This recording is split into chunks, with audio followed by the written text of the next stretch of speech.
Mama says we need an heir. Give me back my daughter, my ex-husband shouted.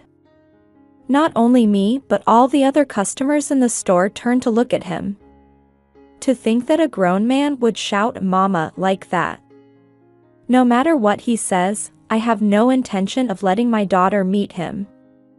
And while I had decided never to see my ex-husband again, I'm a single mother with an 18-year-old daughter. She's my precious child from my marriage to my ex-husband. When she was born, we felt truly happy. However, my mother-in-law started harassing me, and my husband never stood up for me. What's more, my ex-husband dumped all the childcare responsibilities on me and was having an affair. I'd had enough of such a husband, and when our daughter was just 5 years old, I decided to divorce him. The time right after the divorce was incredibly difficult. Although I demanded compensation from my ex-husband and his mistress for the affair, they never paid a penny, and we were always scraping by. I had to make my young daughter endure so much. Perhaps sensing my anxiety, she never acted spoiled. She grew up to be such a kind, good child. Now, this wonderful daughter of mine has been accepted into a prestigious university. In the roughly 13 years since divorcing my ex-husband, we've been through so much, but watching my daughter grow up close by has filled me with deep emotion. While I was terribly anxious at the time of the divorce, looking back now, I have nothing but happy memories. My daughter and I were overflowing with love for each other. Then one day, I got a phone call from my ex-husband. Although I had kept his contact information in case of emergencies, he had been completely unreachable, never responding to any communications about compensation or child support payments. This was the first time he had called since our divorce. While wondering what he could want after all this time, I answered the phone. His manner of speaking was casual, showing no signs of remorse for the past. Though exasperated by his attitude, I asked him what he wanted, hoping to get it over with quickly. "Well, you see, I'd like to meet our daughter," he replied. My mind went blank for a moment. But I quickly came to my senses and snapped, "Listen here, you haven't paid a cent in child support for 13 years, and now this? Are you serious?" He responded, "I'm sorry about that. But there's something I really need to talk to her about." Though he apologized with his words, I couldn't sense any real remorse. I firmly told him, "I don't want her to meet you," but he kept persisting over the phone. "Please, just one meeting is all I'm asking for. I'm her father, so I have the right to see her," he pleaded. I replied, "Fine. But first, I'll meet with you alone. After that, I'll decide whether it's appropriate for you to meet her." He agreed to this. After our divorce, my ex-husband had married the woman he had the affair with. She was much younger than me. A few days later, I met with my ex-husband. Unable to tolerate his complete disregard for the past, I got straight to the point as soon as we met. "What's your real intention after all this time? You have some nerve wanting to meet our daughter now, after never paying a cent in compensation or child support." 2 years after our divorce, a son was born to my ex-husband and his new wife. I learned about this from my former mother-in-law at the time. "Unlike you, she's an excellent wife," she had said. "She's completely different from a useless woman like you who could only bear a girl." It was exactly what I'd expect from a mother-in-law who had been nasty to me since the beginning of my marriage. "I heard about it when your mother deliberately contacted me back then." "A boy, wasn't it?" I said. My ex-husband replied with a disappointed look. So you heard from mother." But actually, that child wasn't mine. Turns out she was seeing someone else besides me. The kid ended up being another man's child, he continued. Oh, is that so? That must have been disappointing, I said. I nearly blurted out "it serves you right," but instead said casually, "But hey, your mother must still be happy, since it's a boy," to which he weakly replied, "No. Mother is furious, actually." Having suffered so much at the hands of my former mother-in-law and ex-husband, I nearly started crying as the memories came flooding back. My former mother-in-law absolutely loved tormenting her daughter-in-law, and my ex-husband never tried to stop her. Even after I gave birth to our daughter, she continued making disrespectful comments without hesitation. She would say things like how disappointed she was that it was a girl, what we were going to do about an heir, and even questioned whether the baby was really her son's child. When I told my husband about this, he would brush it off, saying, "Mother doesn't mean any harm. It's just family joking around, learn to laugh it off." Even when his affair was discovered, he showed no remorse. "So you found out, huh? Actually, I've got someone I like, she's much younger and better than you. Besides, Mother's been telling me to divorce the wife who can only bear girls and remarry a younger woman," he had said matter-of-factly. Talking to my ex-husband after so long brought back all these memories. It only strengthened my resolve not to let him meet our daughter. Yet he persisted, saying, "So you see, since my affair partner's child wasn't mine either, I need an heir. That's why I want to meet our daughter." He showed no signs of having learned his lesson. I felt my anger rising. "You must be joking. After doing whatever you pleased, now you want to make our daughter your heir." My anger at my ex-husband made me raise my voice unintentionally.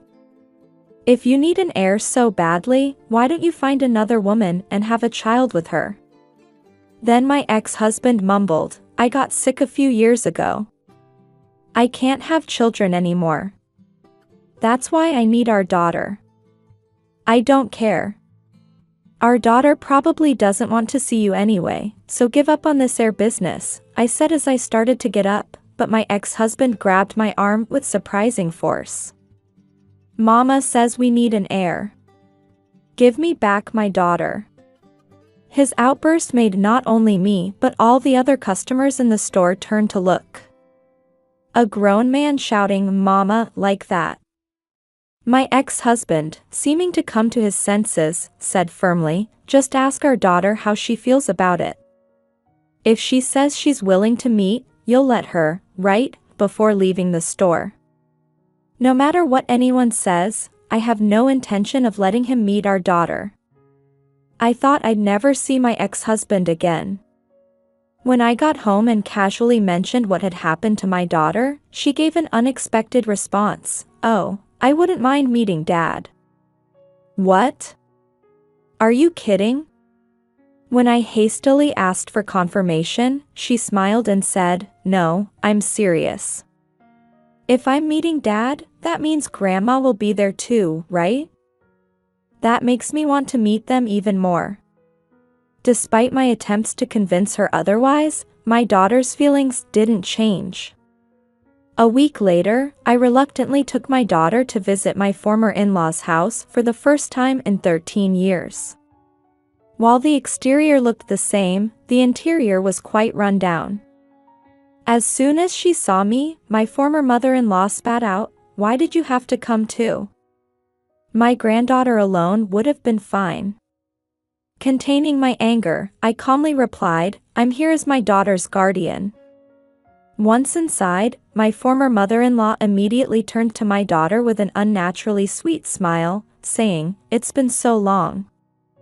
I hear you've been accepted into a top university?" My daughter responded cheerfully to such a mother-in-law, "Yes, I'm planning to study law as I aim to become a lawyer." Seemingly encouraged by my daughter's polite manner, my former mother-in-law said, A lawyer. That's just what I'd expect from someone with our bloodline. I knew you were talented, but you're really something special. Say, won't you come live with us and be our heir? At that moment, I couldn't contain myself any longer and burst out, don't be ridiculous. What are you saying after all this time? Wait, Mom. Let me handle this, my daughter stopped me. Taking a deep breath, my daughter began speaking in a calm tone, I don't know what misconception you're under, but I didn't come here today to become anyone's heir. My former mother-in-law's eyes widened as if to say, what do you mean? My ex-husband also looked genuinely surprised. Why would I ever return to people who caused my mother so much pain? I came here today to demand payment for 13 years of unpaid child support and compensation for the affair, my daughter declared. 13 years worth, my ex-husband gaped, probably calculating the enormous sum in his head. My mother-in-law looked surprised for a moment but quickly recovered, saying defiantly, what are you saying? We're not paying anything like that. But my daughter continued, are you sure about that? If you're planning to default on these payments, I'll seek a recommendation from the family court. If you still refuse to pay, we'll garnish your savings and wages. Feel free to choose that path if you prefer. I couldn't help but admire my own daughter. She had completely taken control of the situation, leaving both my former mother-in-law and ex-husband speechless. Standing before them, my daughter smiled sweetly and added, remember what I said? I want to become a lawyer. That final blow from my daughter left my former mother-in-law and ex-husband looking completely deflated, like empty shells. Mom, let's go home. We're done here, my daughter smiled as if nothing had happened. Looking at her, I thought to myself, even I as her mother couldn't have handled it better. My shouting would never have had the impact that my daughter's words did on those two. Just as my daughter said, we later hired a lawyer and demanded payment for child support and compensation. My former mother-in-law and ex-husband transferred the full amount in one lump sum. Judging by their behavior, they didn't seem to have much financial flexibility. I'm sure they had to take out loans to make the payment, which means they'll probably have to work themselves to the bone from now on. I believe it was my daughter's mention of family court and wage garnishment that convinced them to give up and pay. Thank you, this is all thanks to you. I'm so sorry for all the hardships I put you through, I expressed my gratitude and apologies to my daughter. She responded in a slightly angry tone, oh, stop it, that's ancient history. I am who I am today because of you, Mom. No more overtime work, okay? Take better care of yourself. Her words brought tears to my eyes. She really has grown up to be such a wonderful person. Later, I received an absurd message from my ex-husband saying, I've paid everything, so let's start over. I couldn't be bothered to reply, so I took this opportunity to block all contact with him.